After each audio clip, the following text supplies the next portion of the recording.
What is up, everyone? We are live once again to talk some football with all of y'all. We got a loaded show today with a bunch of breaking news and topics to cover, so let's get into it.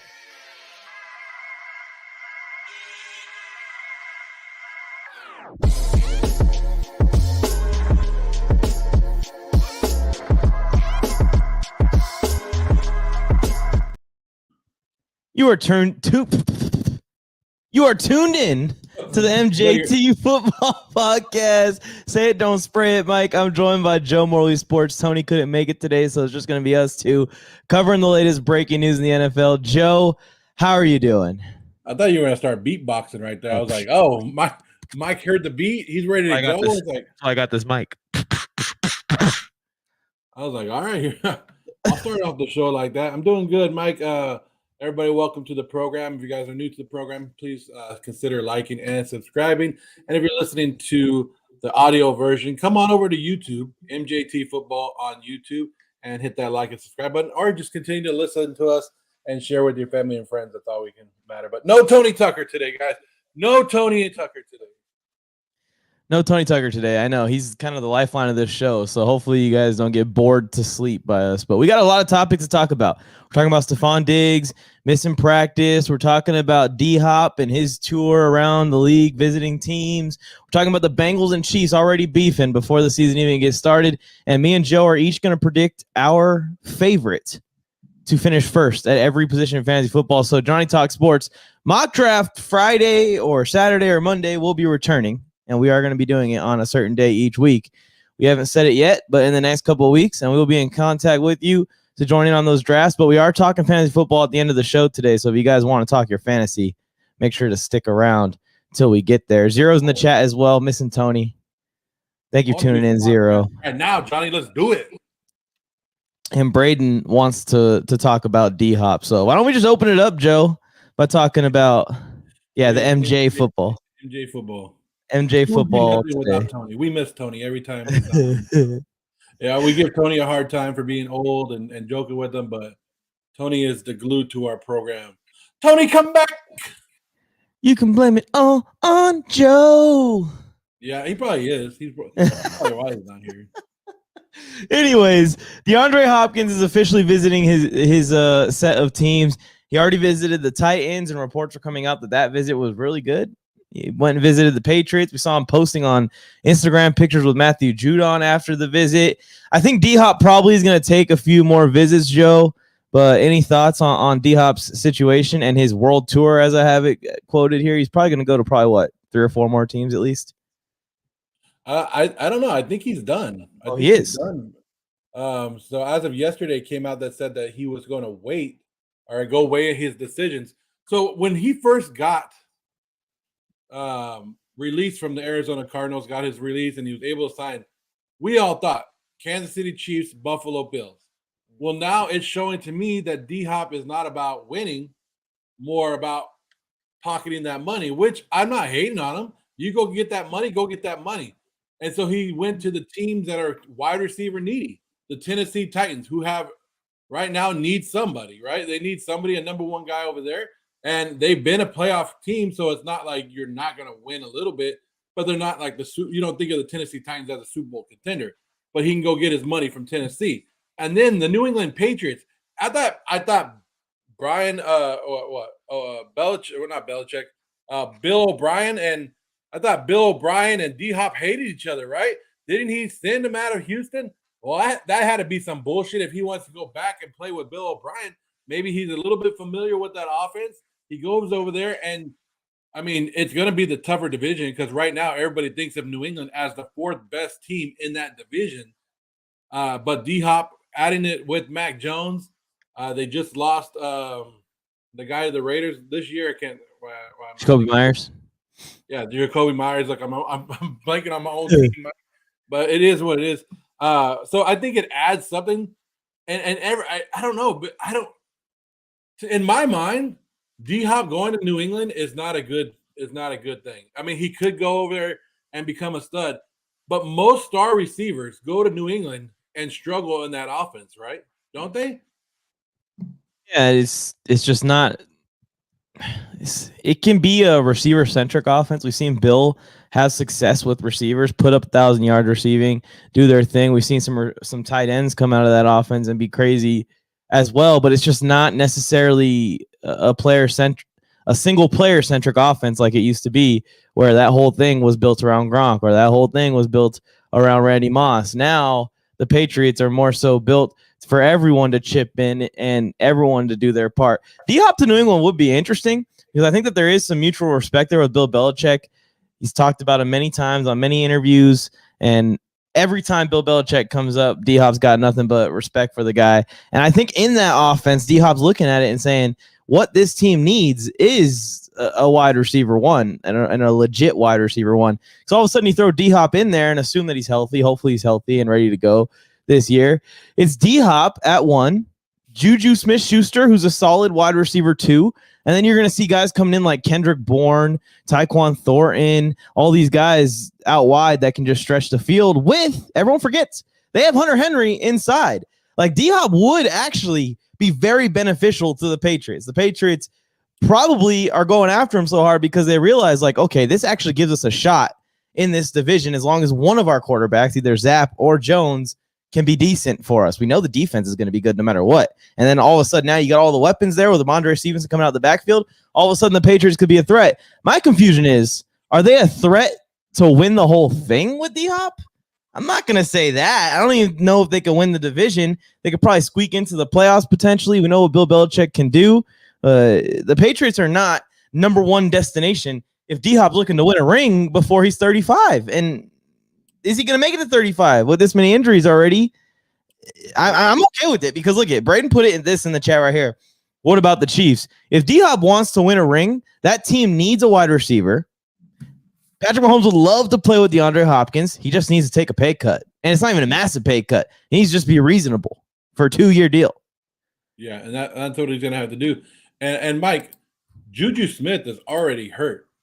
He's already like some kind of tissue problem or something like that. So New England is looking for that wide receiver. They brought Juju in thinking he could possibly be that guy. Remember, another sneaky pick they also have still is Devontae Parker, where they move him down to number 4. Maybe they have something going in that offense. It should be a whole – look, New England's offense last year was horrible. This year, they gutted everybody. It should be a whole different offense. So D-Hop coming in, I guess adding him to him. I just heard the complexity of it. But like I said, the familiarity with Bill O'Brien now as the offensive coordinator, he should be able to pick up that offense and go right into it because he knows going into it. So but it just shows, Mike, I mean, really, New England hasn't finished last in their division in 20 plus years, right? So for us to continue saying they're worse than the Dolphins, the Jets, and the Buffalo Bills, if they're worse than those teams, do we really think that they're going to finish last with Bill Belichick as their head coach? That's the wild part about it all is on paper, roster to roster, they're nowhere near the other teams. Like they are leaps and bounds behind the other teams. But that wild card of Bill Belichick, and as much as we like to poop on Bill O'Brien as the GM and that awful D-Hop trade, getting David Johnson in the deal, like it was just terrible. One of the worst trades in the history of the NFL. The dude's a good offense coordinator. I mean, his offenses have always been electric. His offenses have always been high flying. They've always been effective, high scoring. Bill O'Brien's going to bring a better offense than Matt Patricia. I guarantee you that. So would the joke be on the NFL if D-Hop goes to New England and him and Bill O'Brien win the Super Bowl this year? And then he'd be like, what? Yeah, that was the plan all along. Get him out of Houston, send him to a crappy team in Arizona, and then acquire him later on in New England. That's been our plan the whole time. Bill Belichick full scheming up here, getting 5 years into the future now with his plans and schemes. Also, Joe, I don't know if you saw news broke this morning that the Patriots were putting in offers trying to steal Aaron Rodgers away from the Jets. Yeah, I saw that. And why not? Why not shoot little offers in and out? Like, and I'm sure they weren't like, here, first round pick and stuff like that. I'm sure they were just like, here's a little offer and just to entice them and say, hey, or they were trying to build up more and like they knew the Jets had to do it. and they're just trying to get the price and the Jets to overpay a little bit more. Like now Green Bay can be like, hey, I got another offer on the table from a different team saying this, and they basically punked the Jets into giving Green Bay more than they wanted to. Mm. Yeah. Interesting to see news, especially after, it's already been decided he's a Jet, breaking that other teams were interested. Here's the question for you and everybody in the chat. Everybody who's in the chat right now, put it in the comments. If you're DeAndre Hopkins, you're the guy right now, and you got two teams, the Tennessee Titans and the New England Patriots. Which team are you signing with? Which team gives you not only the money, but the chance to win more games this season? The Patriots. The Titans have a better chance at winning their division, I think. But I think that the Patriots, with D-Hop, the offense just has more in it right now. I know that Derrick Henry's over in Tennessee, but that's about the end of the list in Tennessee. They got a promising tight end who still needs to kind of establish himself as a consistent guy year after year in the NFL. Out wide, they got Treylon Burks, who was kind of injury prone last season, struggled last year. Their quarterback situation is kind of shaky, and I'm not saying that the Patriots have an all-world quarterback. I think what Bill O'Brien is going to do for Mac Jones, he's going to give him simple stuff out there, and Mac Jones is a smart guy. He's going to pick up this offense really quickly. The Pats are 100% the better option, in my opinion, and I don't even think it's really that close. I think that this Tennessee Titans season could get derailed and go south quickly. Like Derrick Henry traded at the deadline. That bad. So, Derrick Henry traded at the deadline? Ooh. I don't know. Maybe that's a little bit of a hot take, but I think that their defense might take a step back this upcoming season. We'll see if their D-line can eat. Their D-line needs to eat the way it has in previous years for them to stay competitive, because I don't think the offense is going to be very good other than Derrick Henry attack on the ground. We need a button, Mike, a video that pops up whenever there's like a hot take, and we just go, hot take alert! Hot take alert! Hot take alert. Derrick Henry out of there by the trade deadline. Harrison in the chat. Hello. Would you take the Titans or the Patriots, Harrison, if you're DeAndre Hopkins? Let us know. Or you could do something like this, Mike. Like we could just I just have the hots. The hot takes. The hot takes. Speaking of heat, Joe, someone else that's been in some heat this week, Stefon Diggs, did not show up to the first day of mandatory minicamp. And yeah, a lot of people probably say he showed up to the second day. It's not that big a deal. Who really cares? The reason it's a big deal is because it seems like it was really unexpected on the Bills' end.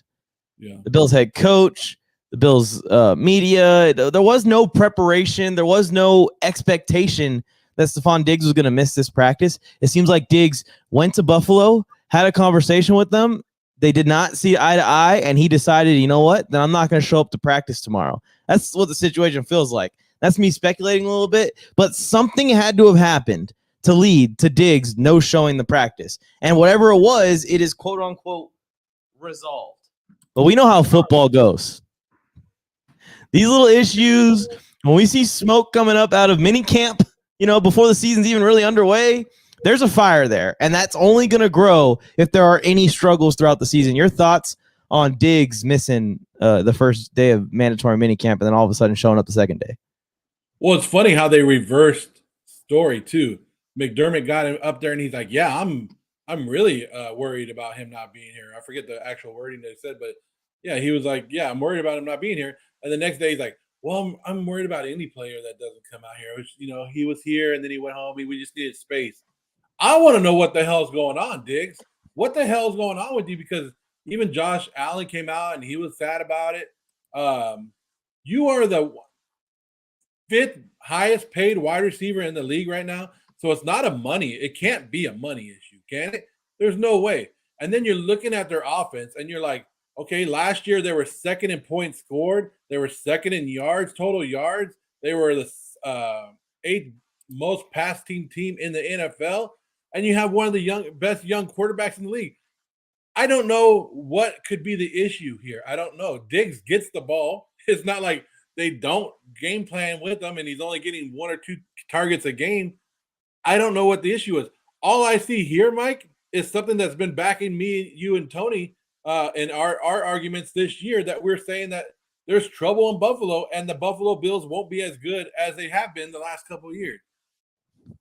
Yeah, and the craziest part is I keep going back and forth on Buffalo. I keep changing my mind on where I think they sit in the AFC and where they sit in the AFC East specifically. But with this Stefon Diggs situation, I just want to raise the alarm and raise the alert for everybody. Stefon Diggs was thriving in Minnesota, putting up crazy numbers, had one of the best moments in NFL history in the Minneapolis Miracle. But for whatever reason, after week 4 of the season before he got dealt to the Buffalo Bills, Stefon Diggs was not happy with one of the coaching staff members. He had a personal problem with them and not happy with his usage in the offense over the last couple of games. He started no-showing practices. So, you know what I mean? He's doing it again almost. Like that's his go-to move if he's unhappy in any slight way. I bet that this is a personal issue between Stefon Diggs and someone on the team that is Josh Allen, which I don't think is Josh Allen, or coaching staff. A lot of times people don't understand how important it is for the coaching staff and the players to be on the same page, and little cracks in that will be a problem. It will be a problem. So since he's been in Buffalo, Mike, 166 targets, 164 targets, and last year 154. It's nuts. I mean, eight touchdowns, 10 touchdowns, and 11 touchdowns last year. And it's coming again this year. I mean, they didn't really go out there and get anyone crazy. They added a tight end, they added Dalton Kincaid, but Dawson Knox gets his targets. So it's not like a bunch of targets are being pulled away from Diggs towards Dawson Knox. Maybe the Bills are saying, hey, we're going to run the ball a lot more this year. And Diggs is like, no. We ain't going to win running the ball. Yeah, I don't know what his issue is. And Tony said it correctly. When wide receivers like this, like Diggs' talent, start acting up and start showing their little diva personas, right? That all it does is hold back his Hall of Fame a little bit. All he does is piss off the media's perspective of him, which most players don't give a damn anyways. But all it does is damage him and what he's done on the field. Diggs is an excellent wide receiver and would be great on any team. Maybe he's planting the seed this season so he can get traded to the Cowboys next year and play with his brother. I don't know. Because it seems like they want to play together. That's exactly kind of what happened in Minnesota. Is the drama started 6 months before he was actually out of there. It started way before, and it built up over a long period of time.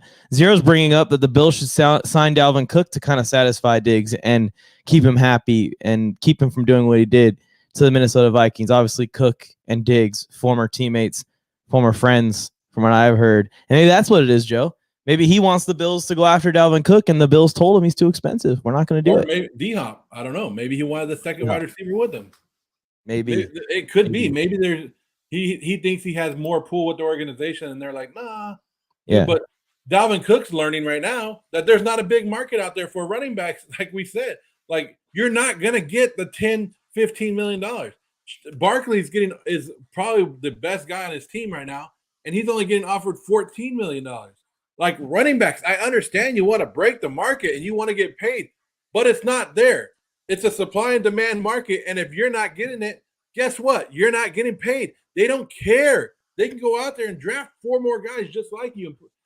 Like, we always talk about, we always joke about how that you could just bring players in and out. Look at the running back position in the NFL. If one goes down, another one steps up. And it's crazy to believe that we discount the running back position, but that's what it is. So Diggs, I don't know to go back to what Diggs in Buffalo, I don't know his issue. I have no idea what he's doing. They're a winning team. He's getting the ball. The offense is up there. He has a quarterback. I don't know what more Diggs would want. So I'm saying it has to be personal. It has to be deeply rooted because the Bills are in the thick of things to win a Super Bowl. And if they have a few more bounces their way in the last couple of years, they might have already gotten one. So I don't understand what it is. Let us know what you guys think in the comments or in the chat. What's going on with Stefon Diggs? Zero is a Cowboys fan. Hey, if Stefon Diggs goes to the Cowboys and the Cowboys keep Dak in town, Dak's going to throw for 6,000 yards and 60 touchdowns. I'm just saying. Yeah, Mike McCarthy wants to run the damn ball, but he's gonna have an offense with CeeDee Lamb, Brandon Cooks, Stefon Diggs. Keep the list going. And this it's just what it is unnecessary distraction for a good Buffalo Bills team. This is all it is you're bringing unnecessary distraction in on a time that you are up there with the top teams in the AFC, if not the NFL, and there's nothing going on, and you're bringing distraction in there, and now questions, and now teammates are going to get questioned on this crap. It's a bunch of unnecessary bullshit that he's bringing to a team that doesn't need it.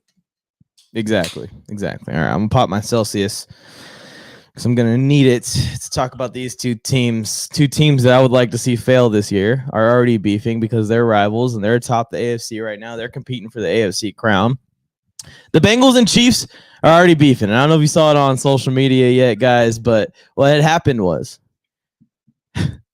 they asked Joe Burrow who he thought the best player in the league was. And Joe Burrow was honest. He said, I think the best player in the league today is Patrick Mahomes.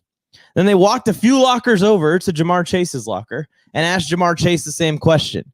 And Jamar Chase naturally said Joe Burrow. He said, no, Joe Burrow is the best player in the league. And then when the reporters spoiled to him that Joe Burrow didn't even pick Joe Burrow, that Joe Burrow picked Pat Mahomes, Jamar Chase responded with, Pat who? Like as if he doesn't know who the guy is that eliminated him from the playoffs on one leg. Anyways, Patrick Mahomes fired back later on in the week. The Chiefs got their rings in their little ceremony and whatever. Anyways, he holds up his two rings, takes a picture like he's calling somebody, and he says, that's who. Posts a picture on Twitter. It's pretty iconic. Go check out Patrick Mahomes' Twitter page. I'm sure he needs more Twitter followers. But what do you think about the Bengals and the Chiefs kind of already beefing here in the offseason? Do you think we're going to see it come down to these two teams once again in the AFC? Yeah, and then we got to remember that the Chiefs named the stadium after Joe Burrow themselves, right? Burrowhead Stadium. Oh, yeah, exactly. So you have all that. I think this is great for the NFL. The Bengals are relevant. They're having a great time. They're out there having fun. You have two of the best quarterbacks in the league. This is like the Tom Brady, Peyton Manning rivalry right here that we're looking at, that we thought we were going to miss when both of them left. Joe Burrow, Patrick Mahomes doing their thing, and every time they get together, we love to see the show. So I think adding to it, most of the time I think they're just joking around. Like Patrick Mahomes, I don't think of him as a big shit talker, and Joe Burrow, like he just don't give a. To me, it seems like he don't give a one fuck. Right? He just goes out there. He's having a good time. So I think this is awesome for the NFL. I love it that they're out there beefing with each other, and it just adds more to it when there's a game on the line. But one day, I mean, look, the Bengals were in the Super Bowl, two years ago? The Chiefs were in the Super Bowl this year. They had to beat each other to get to the Super Bowl. So they're backing it up. Most of them are backing up. The Chiefs just have the ring right now. But will the Bengals be able to overpower them? That's the question. It's a good rivalry, but rivalries end when a team can't beat the other one. Yeah, it's a ton of fun too. And I think that every time these two teams square off, it's probably going to be an electric game that's going to come down to a handful of plays. I'm not sure if these two teams will be in the AFC Championship this year. Once again, you're going to need a lot of things to go your way. You're going to need your team to be healthy. You're going to need all of that. But they do play Week 17, and the Bengals have them up 3-1 right now in the past 4 matchups. If the Chiefs win that one, they could get it to 3-2, which will put us in a situation where if they meet in the playoffs, this series has the potential to be tied if the Chiefs win the next 2 matchups, and that'll just heat up the rivalry even more. So according to odds in Vegas right now, I'd like Justin Herbert to get in on this rivalry. The Chiefs are number 1 to win the Super Bowl, and the Bengals are number 4. So for these two teams to be going at it, it's good. It's good for the NFL. Well, the NFL probably would want the Bengals to win a Super Bowl, so that way they can keep building more and more stars, right? More and more guys to put the promos behind. Well, I mean, yeah. Do you want Patrick Mahomes to turn into a Tom Brady and have all these rings? Or you think that was good for the NFL? Because everybody hated the Patriots for years, and that was the one team. Or would you rather it be spread out where your top guys like Patrick Mahomes, Josh Allen, Joe Burrow, I'm not going to say anybody else, but if they are carrying rings around too, it's nice to have that passed around. It's nice to not just have one team continuously winning over and over. And if the Chiefs, like me and you we've already built in because we're AFC West fans. We already hate the Chiefs as they are. Yeah. So for the Chiefs to continue winning, it's going to build that hatred even more. But more fan bases are going to tune in and be like, I hate the Chiefs. It was cool to see the Chiefs win and Patrick Mahomes get his, the ring. But now it's getting old. Now it's like, okay, now we want other players to win it. Now we want our guys to win it. So yeah, I think the NFL would want the Joe Burrow or the Josh Allen to win over Patrick Mahomes this year.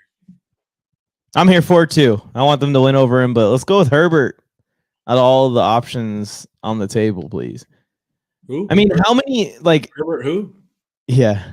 We're going to get to a point where only Patrick Mahomes has a ring if we don't get some other guys crowned here. Because think about it. Aaron Rodgers is going to retire. Tom Brady's already retired. I think Matthew Stafford is going to be a guy that doesn't push it. He's kind of retired. Tom Brady's mostly retired. And I don't think that Matthew Stafford's a guy that's going to push it into his late 30s. I think he's going to be a guy that retires when it's time and the Rams seem like they're completely falling apart. We're going to get to a point where only Patrick Mahomes has the Super Bowl. Only Patrick Mahomes? Only Patrick Mahomes is tied with the best quarterback in the AFC West right now, Jimmy Garoppolo, with two Super Bowl rings. Jimmy G, Patrick Mahomes lead the league in Super Bowl rings right now. That was actually my next question. Is there any other quarterback in the league today that has multiple Super Bowl wins as a starter? I think it's just Mahomes, right? Yeah, I think it's just Mahomes too. That's wild. That's wild. Because we used to have Ben and Brady and Manning and all these guys that have won multiple. Eli Manning as well. But now it's just Mahomes. Crazy. What a time to be alive, right, Joe? Hey, but this is the transition area in the quarterback, and this is what we wanted. This is growing up. I mean, you're part of it, Mike. That we grew up watching these guys like Peyton Manning, Tom Brady, Big Ben. We'll watch all these guys, and then now they're transitioning out, and the NFL's bringing these new young quarterbacks in, which is great. Another guy that we're not even talking about, and who's been on fire is Trevor Lawrence. Like, right? He could in the AFC West or AFC picture out there. Trevor Lawrence, Dak Prescott, all these guys have shots, and these are the new wave of quarterbacks that we're going to be watching and rooting for over the next couple of years. So if we can get these rivalries going in between the teams, I'll take it. Lamar Jackson.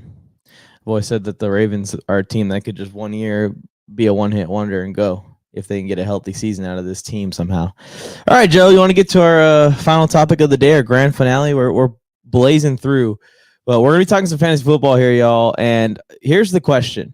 Here is our picks or predictions as of today. We can change these down the road eventually if we want to finish at first at every important position in fantasy football. So who do we think will be QB1 at the end of the year? Who do we think will be RB1 at the end of the year? Wide receiver 1 and tight end 1 at the end of the year. Let us know your thoughts in the chat or in the comment section below if you're watching the replay of this. But Joe, I'll let you go first.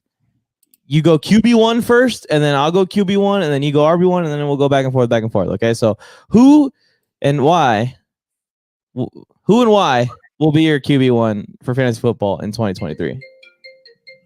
Oh, boop, boop, boop, boop, boop. Mike's getting Mike's so busy he gets phone calls in the middle of our podcast, guys. That's crazy. NFL, Mike, probably the Chargers calling you to finally you as one of their fans. Like, there's only like 4 of you guys, and they can't even say what's up to NFL, Mike. Anyways, fantasy football QB1, Joe.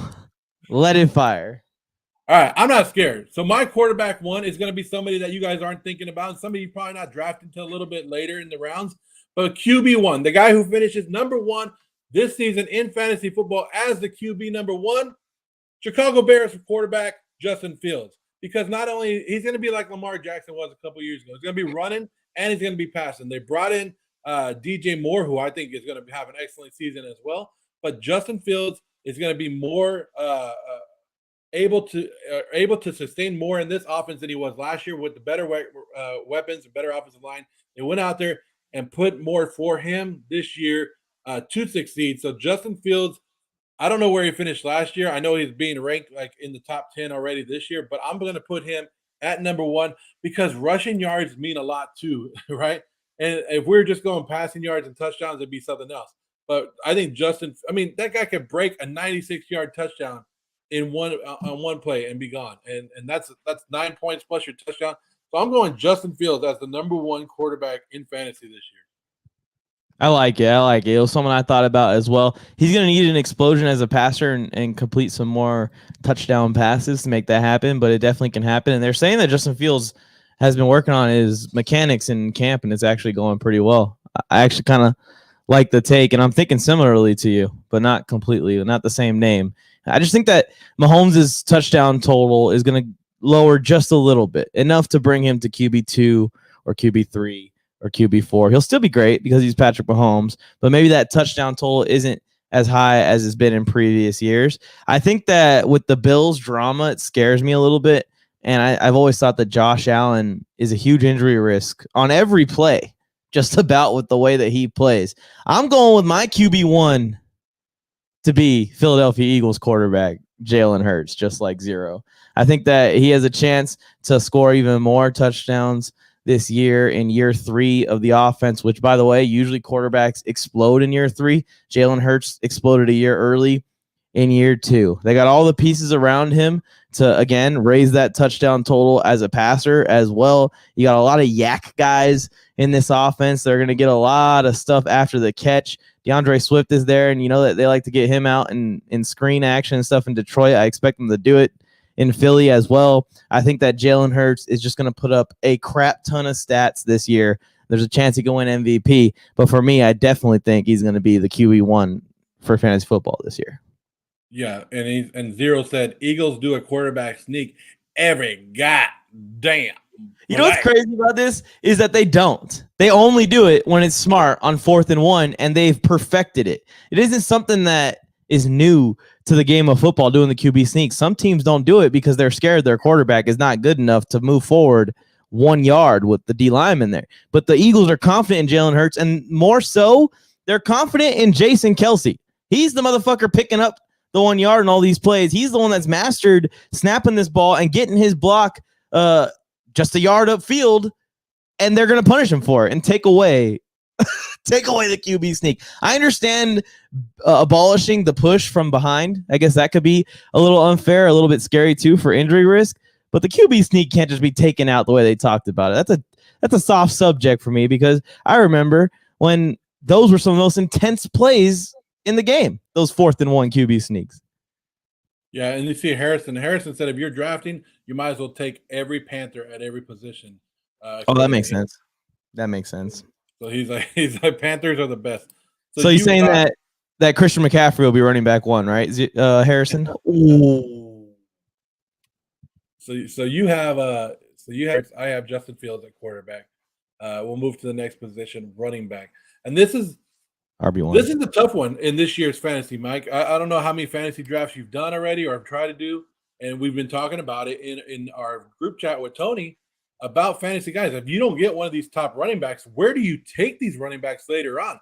Are we waiting till the 3rd or 4th round, which is crazy because in the last few years it was it was just a few years ago where people started to introduce the 0 running back strategy, which everybody was laughing at, right? And now it's like, maybe that is where we got to go because running backs are being phased out.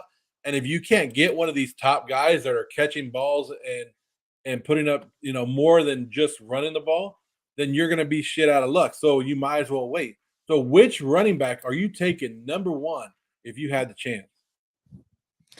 This was a tough choice for me, and I agree with you. I think that things are shifting more towards going after receivers early. Last year, Justin Jefferson was wide receiver 1, and I believe he outscored the RB1, which was Josh Jacobs, by around 60 points, which if you spread that out over 17 games, it's going to add up to maybe game-changing points per game from receiver to running back in the first round, the first running back to the first receiver. So I think you should look into that strategy if you're looking at it.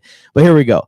The person that I'm taking, the player that I'm taking to be the running back 1 this season is Giants running back Saquon Barkley. I'm in on the Barkley show being unleashed in full this year. I mean, we saw last year that he's still got the juice. He's still a guy that, in my opinion, is in his prime right now. Except this year, whether the Giants sign him or don't sign him, he has something to prove. If they sign him to the deal and they get it done and he's playing under this contract, he has something to prove for all the running backs that they should sign guys at Saquon Barkley's caliber to long-term deals, even if he's in his mid-20s. And if he doesn't have a contract, even more fuel to the fire for Saquon to go out there and tell the Giants and the teams that might be offering him next offseason, like, hey, I can be a game changer in any offense and I can do it all. I really do think that Saquon Barkley can do it all. I was thinking about going with Austin Eckler as RB1 again this year. I think he's going to score a ton of fantasy points. I also think his situation is set where he knows he's moving to a different team following next season. So some of those things, like the abdominal injury that he suffered last year, a lot of people don't know about, that he played through for most of the season. I don't know how willing Eckler is going to be to put it all on the line for the Chargers when the Chargers aren't even willing to give him $12 million a year like he's asking for. So it's not that I don't think Eckler can do it. I think he can, but I'm just a little bit worried about that concern. I think CMC is another guy Harrison just threw in here. Could be RB1. It's just injury prone still to me. I mean, we talk about other players being injury prone that gotten injured once or gotten injured twice in their careers. I'm still thinking that CMC is injury prone. If CMC is healthy for 17 games, yeah, I'll take him as my RB1. But I don't know for sure that that's going to happen. That's why I'm leaning towards Barkley. Also, I think the Giants did a good job of becoming a lot more balanced this offseason. Last year, it felt like if the rushing attack wasn't working, they would just go all pass and try and make this thing happen with Danny Dimes mixing it up. And when the passing game wasn't working, they would just feed Saquon into the ground and hope that the defense can win them games. They went out and added tight end Darren Waller. They got another interior offensive lineman that I thought was going to go in the first round, and John Michael Schmidt. A lot of people forget this pick as well. Not that I think Jalen Hyatt is going to be this crazy player his first year in the league. He's going to take tops off of defenses. He's going to force defenses to back up on this Giants offense a bit more than they did last year, and that is when Saquon Barkley eats, when he started to back off. So I think Saquon has a chance, man. I really do. And I think that he could have a huge year, 1,500, 1,600, 1,700 all-purpose yards and 20 touchdowns. I'm excited for it. All right, so I go back and forth on this one, Mike, because it's running back and it's tough. And you got to think, like, CMC was very good last year, and he might be the number one guy this year. A lot of people are high on Robinson. He hasn't even played an NFL game yet, so I don't know if I want to go with him yet. Same thing with Gibbs in Detroit. I think they're going to try to get him the ball as many times as they can. Could you imagine getting CMC and Gibbs in the draft? That would be good for you. One of the guys I'm really high on this year, and I wanted to put him at number one, but I'm not going to do it right now, and that's Nick Chubb. I think Nick Chubb is going to do more in this Cleveland Brown offense than we've seen him do in the past. I think he's going to be catching more of the balls out of the backfield and just being more involved in the passing game, which we haven't had him do it because of Kareem Hunt used to be there. So Nick Chubb is somebody that I was looking at. But I'm going to throw this one out there, Mike, and I really think that he takes the big step this year, this being his third season, basically second season on the field, and that's Travis Etienne Jr. I think Travis Etienne Jr., with more weapons in that offense, with Calvin Ridley being there, it's going to spread it out. The defense is going to have a hard time covering these weapons, which is going to leave Etienne one-on-one with linebackers most of the time, and I take that matchup all day, every day.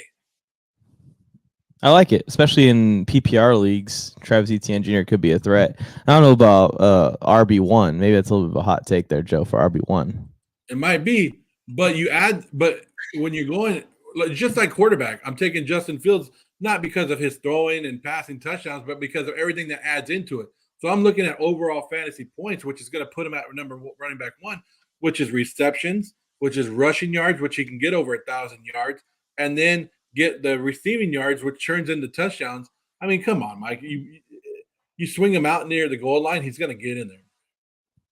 Yeah, he could be a guy. And I'm a big fan of the Jags this year. I'm on the Trevor Lawrence in the MVP race train, so I got to be also high on his weapons around him, right? That would only make sense.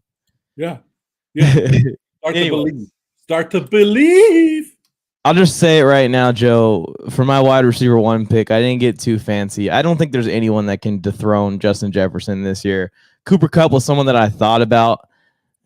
It just seems like the Vikings have shown us that the only thing that they are going to rely on this season is not defense. It's not running the ball. It's not Kirk Chains. I'll tell you that much. It's Justin Jefferson. And if it can get crazier than last year, it's going to get crazier this upcoming season, now that the Vikings have kind of gutted all the veterans off this roster, brought in a bunch of young guys, and are saying, hey, Justin, you got to lead us. You got to carry us. You got to do your thing. They got Jordan Addison there.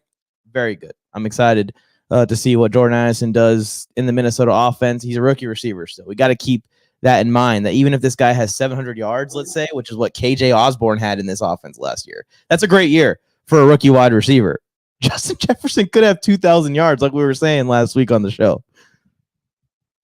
Yeah, I think Justin Jefferson is by far the number one wide receiver. A couple questions. I mean, and then we were looking at the depth of the Minnesota Vikings. Like, they have great players there, and they're going to have to be a more passing team with Alexander Madison being their starting running back. I want to go the easy route and just like you did, but you know what? I like Jamar Chase. I like, one guy that I think is a very good sleeper pick and could be a top guy, Mike. And maybe this is just my little biased opinion is Chris Olave, and I think he can bounce back this year and get a little bit more with that offense going. But since you went Justin Jefferson, I'm going Jamar Chase. Why not? You can't go wrong. I like Justin Jefferson, but I want to be different than you. I don't want to be the same pick as you, Mike. So I'm going Jamar Chase. And what? Maybe the difference is one or two more touchdowns. Yeah, I mean, we're going to see a lot of grittying. I'll tell you that much. We're going to see a lot of grittying. Yeah, so to be different and not go with Mike, I'm going with Jamar Chase. Jamar, make me look smart. All right, give me your tight end one prediction. I'm not going to be too fancy with this, so I want to hear what you got to say. This one's simple too. It's Travis Kelce. And by okay. This one there's no we can't go different on this one. Like, if you're not taking Travis Kelce and you're like, I'm going to go somebody else at tight end one, you're dumb. Now, if you can't get Travis Kelce, because Travis Kelce outscored every tight end by over 100 fantasy points last year. It's insane. Like, he's not a tight end. He's a wide receiver in a tight end position. Like, he's that offense. Travis Kelce and the Chiefs run that offense. And if you want to go somewhere else after that, then you're looking for it. Mark Andrews was right there with them, but I mean, he took a little step back, and now. But number one is Travis Kelce until somebody dethrones him, and that's going to be very tough to do. Call me crazy, call me nuts, but this could be the Kyle Pitts year. This could be it. You're on that train again. Everybody's been on the. Could be it. I just think it's not gonna talent. The generational talent. The generational talent. I still think he is a generational talent. I just think that the opportunity and the feeder of the ball specifically has not been there for the Falcons offense. But what Bijan Robinson does for Kyle Pitts is going to put the offense in a bunch of heavy sets. A lot of that stuff that we saw with Derrick Henry and Arthur Smith in Tennessee, and all of the play action is coming off of Bijan and to Kyle Pitts. There's no other receiving tight ends on the roster. There's going to be a lot of guys that are in and out at receiver, in my opinion. I think Drake London is their number one wide receiver. But for certain scenarios, Drake London might not be the best wide receiver at certain parts in the field. But I know for a fact Kyle Pitts will be out there every single play. And I think every single play action is going to be a play designed for him. I think that Bijan is going to add something to this offense that's going to be able to free up Kyle Pitts a little bit. So Kyle Pitts is sneaky to me.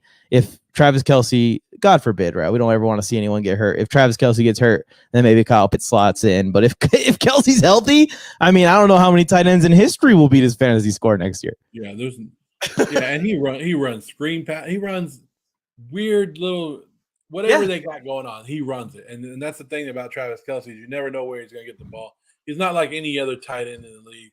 So and they love him there, and they trust him so much. Patrick Mahomes and him have such a rapport there, so it's good to see. I think Darren Waller bounces back a little bit with New England. So if you guys are looking for anything out other than that, and then one of the guys that I think is sleeper to go along with my quarterback one is Cole Kmet. Cole Kmet. That's Tony's favorite tight end. That's Tony's favorite tight end right there. Yeah, also, keep in mind, y'all, the Travis Kelce thing. Or should we call him Kmet? Kmet is his name, yes. I think. But we should just add an A all the time. Kermit. Kmet. Also, guys, keep in mind with the Chiefs offense, just got 80 catches and 1,000 yards vacated by Juju Smith-Schuster. As if any more reason to be high on Travis Kelce because they didn't even bring anyone in. Let's say Travis Kelce gets 30 of those catches. What the fuck is his stat line gonna be? It's gonna be nuts. It's gonna be nuts. All right, guys, we're gonna move into our final topic, and that is a Q&A with the live chat. So please leave any questions you guys have. The kicker because Daniel Carlson #1, baby. Kickers? Nah, I don't think the Raiders are gonna get in field goal range enough for Carlson. I don't know. Mike Evans. I don't know. I feel like this Chargers offense is gonna move the ball. Maybe a Chargers kicker is the kicker one this year. Oh, Dicker the kicker? Dicker the kicker or D-Hop, one of those two. wait, don't skip this one up here. Mike Evans this year, Mike, is a question 0. Wait. Go back up to this one. Did you see Zero's QB1, RB1? So his QB1 is going to be Jalen Hurts like me. His RB1 is also Jalen Hurts. His wide receiver 1 this year is going to be Tim Patrick. The most random shit you've ever said, Zero. And then we got Tim Tebow at tight end 1. Zeke's kicking. And the Jets are going to be the best defense this year in fantasy football. Can Zeke be my center? Yeah, can we let Zeke be the center? All right, let's do the Mike Evans talk here. What's our opinion on Mike Evans this year? Personally, it's not that I'm not ever high on Mike Evans. I've always felt like he meets his ADP, which is what you're looking for your players to do anyways. Yeah. He's consistent. He's there. He scores a lot of touchdowns. I just am never high on him because he doesn't very rarely does Mike Evans have games where he just goes absolutely nuts. Usually it's like 8 catches, 80 yards, and a touchdown. And that is a great fantasy score. That's 20 points in a PPR league. But some of these other receivers that you can get, their week-to-week ceilings always seem higher. And now that Tom Brady is not there with Mike Evans, I'm going to be completely off of that wagon. So 9 seasons in a row of 1,000+ yards for Mike Evans. I don't know how many touchdowns he's had every year, but it's been solid. Last season, his touchdown rate was down. I think he didn't have that many touchdowns. So his touchdowns were down. And that's where you get somebody that's where you get your value from somebody like Mike Evans, because you know he's going to put up the 1,000 yards, but you're wondering how many touchdowns. And being as tall as he is and how big he is, you think it's just going to be jump ball after jump ball in there. And then you watch Godwin or somebody else, or like last year was Fournette taking the touchdowns away, and you're like, damn it. So Mike Evans is not a top wide receiver pick. He's not somebody that you take in the first or second round. But if you can get him a little bit later on, he's a good value pick that's going to put up 1,000 yards. He's going to get you the receptions, but you got to put up with the games that he gets shut down, because there's multiple games that he gets shut down and he gets 0. But then they'll bounce back and have a 3-touchdown week next week. And that's the thing about Mike Evans is you got to put up with the good and the bad at the same time. So when you're taking a guy like Mike Evans, you can't think of him like as a Justin Jefferson or one of those top guys anymore. He's in the middle of the pack. He's gonna get you the points when you need him, but there's also gonna be those weeks where he just shits all over your team. Yeah, and I think it's gonna be worse this year, guys. I don't know if you remember, there was an offense that had prime Jarvis Landry, somewhat prime Odell Beckham Jr., and Baker Mayfield still couldn't get the ball to these guys. Still couldn't do it. These guys are separation monsters when they were young, and Mike Evans is the opposite of that. Mike Evans is more of a put the ball high and let me go over somebody. I'm not going to get a shit ton of separation for you to throw wide open, easy passes to me. I think it could get ugly in Tampa Bay, and they shut everything down. I don't know if they would trade Mike Evans, but they shut everything down. And if Mike Evans has turf toe, Mike Evans sits out the rest of the season. I'm out. And that's another thing with Mike Evans is it seems like he always sits out at least 1 or 2 games a season. If it's not suspension, it's an injury. There's something going on with him. So, I mean, but it's a good middle of the road kind of draft pick that I would still take a shot on, but I would limit your expectations. Yeah. The guy I like in that offense is Rachaad White. All right, guys, any more questions? By the way, we're doing Q&A with the live chat. We will answer any question, any topic. Give us something. Booty Bandit's here, by the way. He stopped by at the end here. Booty, rocket to the right. All right. Here's a hot take. Harrison is saying for Rookie of the Year, Bryce Young. I got some bad news, Harrison. Rookie of the Year is going to be the quarterback that was drafted just a few picks after Bryce Young. It's going to be Anthony Richardson. Anthony Richardson, baby.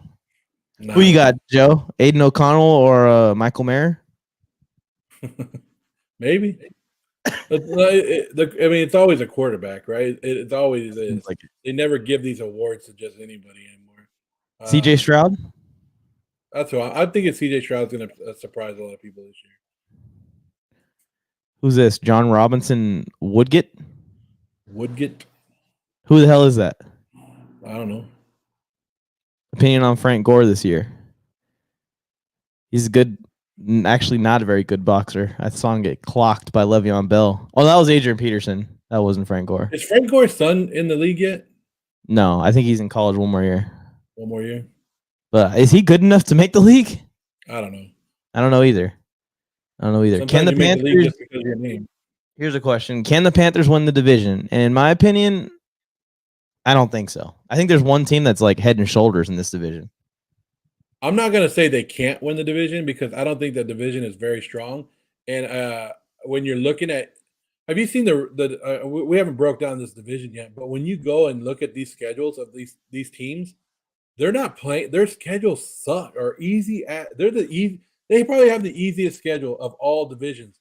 They're not playing anybody from the AFC West. They're not playing these tough teams. They all have equal boring ass schedules that they can win. That each one of these teams actually could win, and they're all set up to win. It's just depending on which one comes out. But I mean, you're looking at the Panthers schedule, and you could be like, yeah, those are all winnable games. But then you go look at the Saints schedule, and you're like, those are all winnable games because they can beat the Panthers. And you look at Tampa Bay, it's the same thing. It's just whoever comes out of that division, and you saw it last year. Last year was a shitty division that you saw it. And at one point we thought the team with 7 wins was going to win that division. Like almost happened. They're just going to beat each other up for a little bit, but I'm not going to rule the Panthers out, but I don't think they do win it. I think the New Orleans Saints go 10-7, Joe, and win it. My pick is the Saints to win the division too, but I mean I don't want to do a spoiler alert. Spoiler alert. Zero saying Jarvis Landry left his prime as soon as he left Miami. Yeah, when he ended up being paired with Baker Mayfield. The dude wasn't past his prime. If you go and watch Jarvis Landry, especially early year Cleveland Brown tape, the dude was still a monster. It's just Baker and that offense was Nick Chubb, Kareem Hunt. Nick Chubb, Kareem Hunt. That's what it was. Landry outshined Odell Beckham. He did. He's talking about that still. Oh, yeah, RIP to Ray Lewis's son, Ray Lewis III. That was very sad news to hear. Also, the Deion Sanders news is very shocking as well. He's having issues. He could possibly have a leg amputated or a foot amputated. It's wild out there right now of the sad stuff that's going on around the NFL. If Diggs wants out, here's a possible trade idea for us. Let me know if you'd accept and who says no.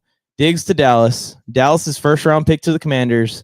Terry to Buffalo. The Commanders definitely say no. The Commanders are definitely saying no. Why would the Commanders even think about helping out the Dallas Cowboys? And also, I think the Commanders very much want to keep Terry McLaurin around. They just signed him to like a $90 million deal. Yeah. Sam Howell's going to ball out. Oh, yeah. He's going to ball out. So I think that they're like, whatever happens, happens. Because if he balls out and he's great, we got a guy. If he's awful, we're getting Caleb Williams or Drake or whoever it is that's going to be available in the draft. Yeah, and we talked about it in our own little private chat that Eric Bieniemy is going to surprise some people this year with those weapons down there. I think they're going to have a good offense in Washington, to be honest with you. Yeah, and then we'll just keep this prediction going since we're in line on something here. Ron Rivera retires or is fired at the end, and Bieniemy becomes a head coach. Yeah, and I threw that out there last year when we were talking about Eric Bieniemy leaving Kansas City. And I said maybe he knows something about Washington that we all don't know, and that could be it. We could be onto it. That he already knows that with the new ownership and everything coming in, that's going to be your head coach. I think so. I think the Chargers are doing something similar with Kellen Moore also. We won't talk about that too much. Booty Band is saying Buffalo throwing another first for the Commanders. So the Bills will be sending a first-round pick and Stefon Diggs, and all they get in return is Terry McLaurin. This deal is not working out, Booty. It's not working out, Booty Bandit. It's not working out. I think that there's a chance we could see Diggs to Dallas for a Dallas first and somebody, Cedric Wilson. They don't even have Cedric Wilson anymore. someone in that depth chart of receivers that's not Brandon Cooks or CeeDee Lamb. So the Bills could also use like one of the safeties, or maybe they'll send him one of the linebackers. I mean, they got some guys there in the Dallas defense that could be packaged for Stefon Diggs. Yeah, here it is. This is the Deion Sanders news. Blood clots running down his leg from the top half of his calf. That's so wild, man. So he's been dealing with stuff for the last couple of years, though, right? Yeah.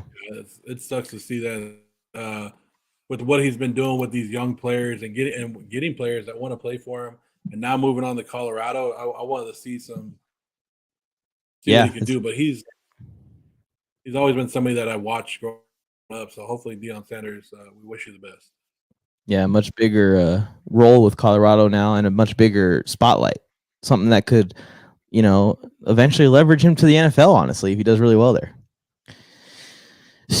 Well, that's the show. We talked about everything, Joe. Answered all the questions. No Tony here. We missed you, Tony. Yeah. Come back. We need you next time. Someday, guys. So I don't know how many people are watching it. If you got any Charger friends or Saint friends, what's up? We will start our promotion pretty soon. I've given away 4 preseason tickets to the Chargers versus Saints preseason game.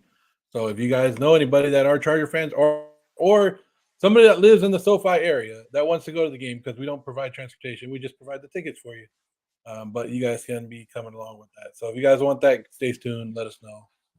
And you can't miss that game. I mean, I'll be there too, Joe, for Derek Carr's return to SoFi Stadium. This time, not as a Raider, thank goodness. I'm going to go to that's the only reason I thought about going to the game, but I mean, it's preseason now. Do I really think Derek Carr is going to be playing much? Nah, he's going to be on the sideline. But I will tell you this, Joe. I'm going to the Saints-Chargers scrimmage at practice, and Derek Carr will perform and will play at that. And maybe I can get Derek Carr to make a TikTok with me to troll the Raider fans. Yeah, that'd be nice. Or maybe not tell him. We'll set it up. We'll go to the scrimmage together. All right, cool. So I can be like, Derek, it's me. A picture with Derek, and I'll be like, Raider fans, got your man. Got your man. It's me, Jessica. Last question. We're going to end it here. How do you feel about Justin Herbert being the future QB of the Seahawks?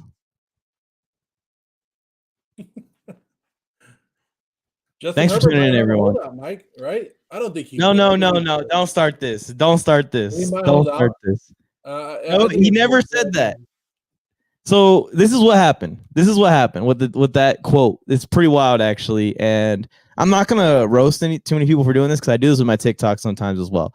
But basically, they asked him whether he would consider holding out, and he said this long drawn out thing about how it's his responsibility to be there for the team, all this stuff, all this, and then said, "We'll see if I have to hold in," which everyone knows is not a hold out. You just go to practice and you don't throw the ball. That's it.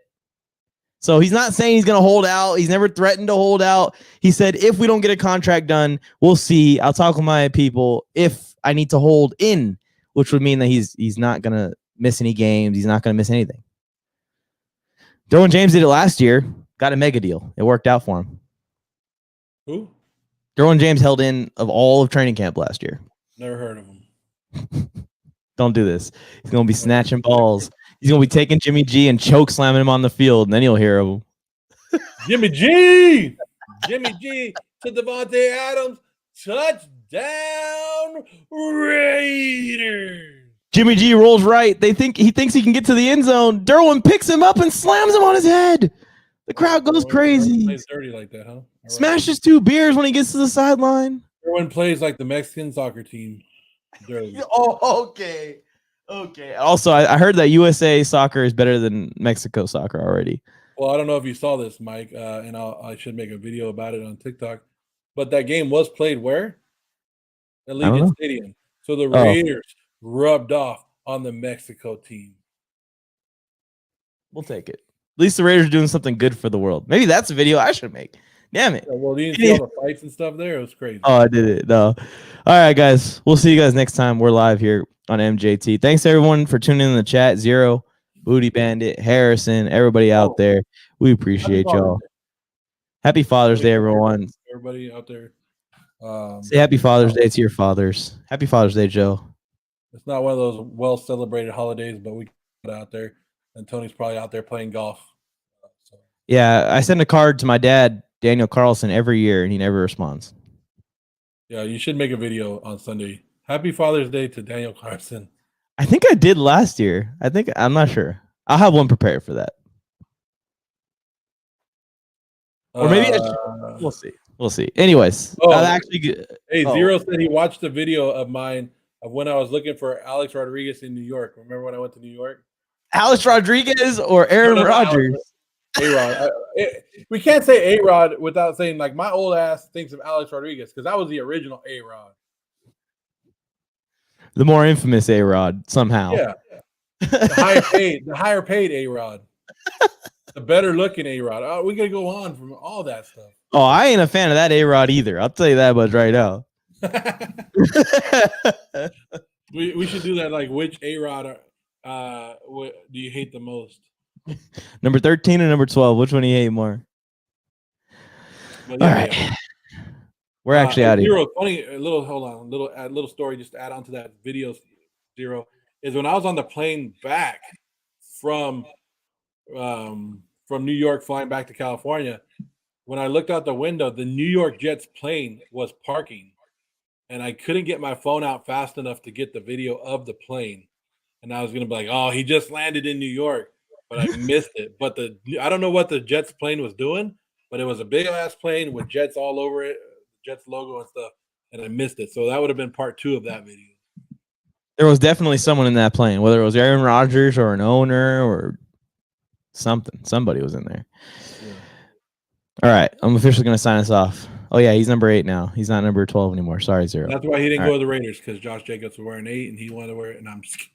Anyway, that makes sense. We out of here. Thanks for hit the like button, hit the subscribe button. If you guys are listening to us on the podcast version, appreciate that. But come on over to YouTube, say what's up to us. Find Mike on TikTok at NFL Mike, myself, D. Joe Morley, for more content daily. And share us with your family and friends or whoever. Thanks, Joe. We'll see you guys next time.